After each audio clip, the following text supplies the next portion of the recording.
ผู้แห่งทรมานเอาแล้วเราจะบอกให้ดึงทีหนึ่งเนาะโกนเราหลุดคงเราตายรากแล้วอำเบือนแห่เยื่อมแห่แม่สิลสมบัติกับบุญ500,000ประนอมือแม่ยก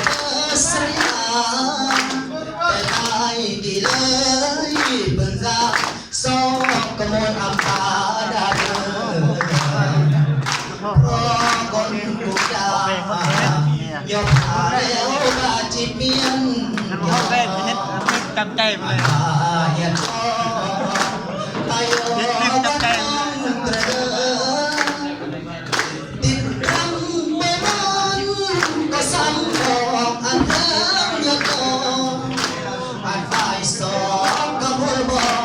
จีแดดใส่ท่อไม่เสียแน่เปลี่ยนยอมกันทีตุ้มตีง่ายแล้วเงินเงิน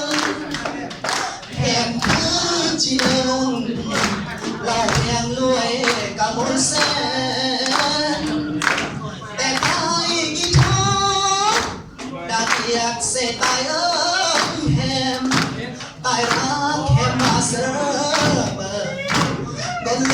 ยจงโอนก่อนเราลอยคง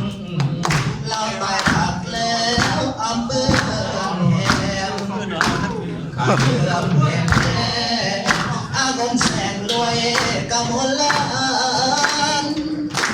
ยามตายจะขอเปลี่ยนก็เลยขอให้มาปากพูดขออุ่นแล้วมาเด็กน้องอำเบือนเนี่ยเอาเข้าใจ